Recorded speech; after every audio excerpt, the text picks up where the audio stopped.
Whoa. Oh, almost. Yeah.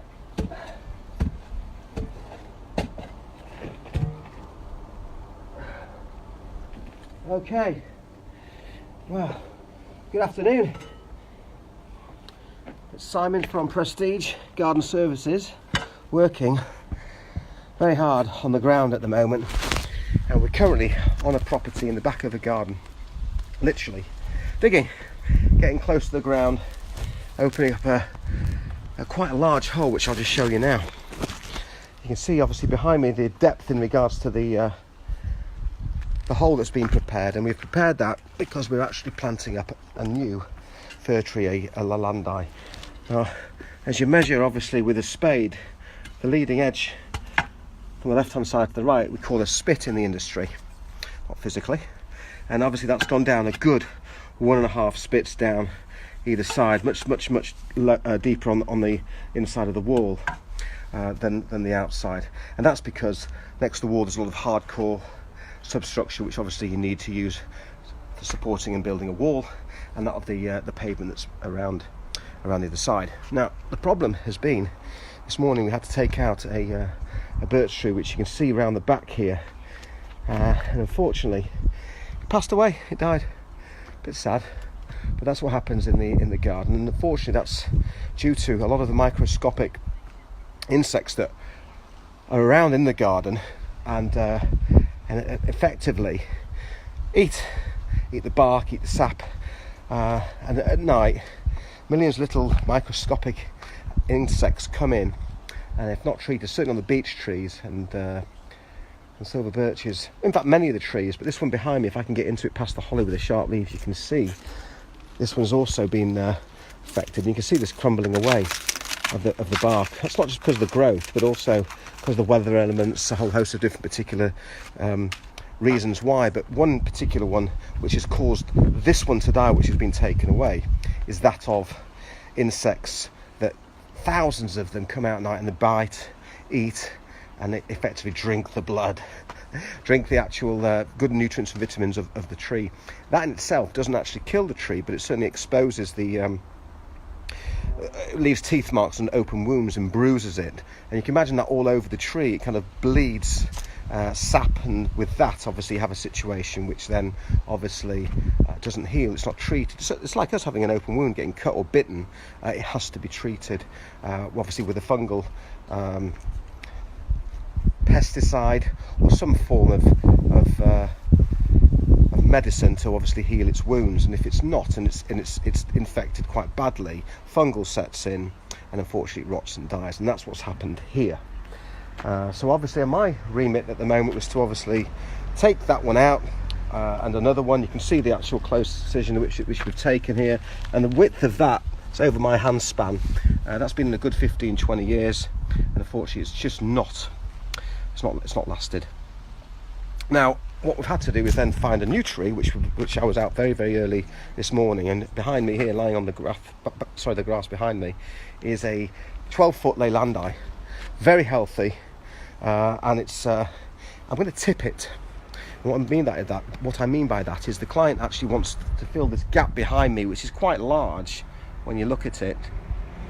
So what I'll be doing today, before I go in, is I'll be taking off the tops of this particular tree, quite simply, to send some root signals down into the back of the actual rootstock to say, can't grow up anymore, let's go to the side. And that's effectively how you create hedging and bushes, certainly hedging plants. So forgive me, I'm just trying to stick some power into this foam because it looks like it's struggling a little bit. So at the moment, that's what we're going to do. We're also obviously working on the actual sub base here at the moment, as you can see, and if I roll this, I'll just plant this here very gently, 1 second.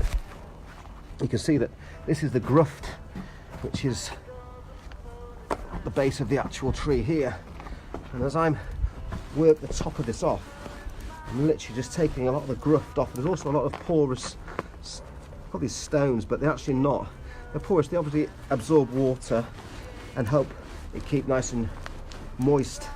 So what I'm doing at the moment is I'm just cleaning that off, quite simply, because we want to just expose it, because I want to get some good food source back into it. And also I want to manipulate it so I can get it into that ground nice and easily. And whilst we're doing that, it's almost giving it a nice massage, a bit of a rub down. Right, my pal there, Simon Pollard, you know all about the rub down, Si. We used to be at Full Neck Boys School playing rugby together. There you go. Good rub down after a good match. How you doing? Hope you're all right. Hope you're enjoying our videos. So at the moment, that's where we are. So I've probably been working on this a good side of the afternoon, and I certainly don't need to go to the gym anymore. Maybe back perhaps for some relaxation in a jacuzzi and get some nice breaststroke done in the swimming pool just to get some relaxation. But at the moment, this is what we've got. So I'm literally just going to see if I can fit this into the hole. I'm just going to position you a little bit different so you can watch the procedure going. Hope that finds you well, sir. There you go. So just bear with. So we've got the hole, we've prepared it, and we're just going to have a look at lifting this very gently in. We've taken out of its pot. In fact, just before I do that, what's interesting to actually comment is that's the size of the tub that's come out of. This tree is 12 foot. Obviously I've taken out some of the root systems and barks from the ground, as you can see. And clearly when you cut something down and it dies, try and take up all the roots if possible. If you don't, that will just rot away. And what you'll get with that is a lot of decaying matter, which will then turn into algae and bacteria, and rotting wood, which then turns into mushrooms, the flower of the algae. So we've obviously got the pot, and quite simply that has been in that pot for its life. It was, I can't say for its life, but certainly it's grown and grown and grown and grown. It got to a stage where it's too big, and I've had this on the ground already today, and it just literally falls over. And the reason why it falls over, it's just too heavy. It needs to get into the ground or into a much bigger pot. So with that, that's been its home for, I don't know, let's just say a good 5 years. And we're taking it out of its pot, taking it out of its home, and now what we want to do is literally give it some food, because it's going to come from one food source, one structure of soil into another. And without obviously introducing a new food source into the soil, it's going to struggle. So it's not just about making the hole big and getting it in the ground, it's also managing its food source. So I'm just going to try and spot this into the ground and see if the hole that I've prepared is significant enough. Whoa. Oh, there we go. And we're up.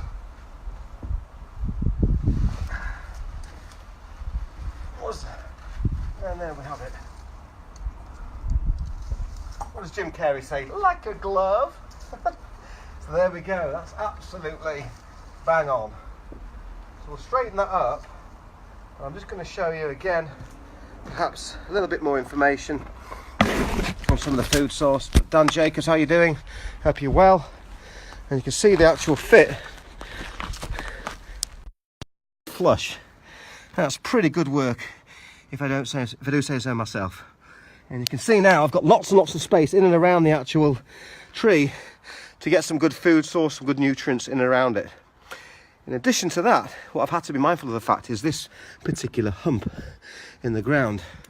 And I know it doesn't mean anything to perhaps the untrained eye, but to me, there's lots of bulbs in there, lots of daffodils.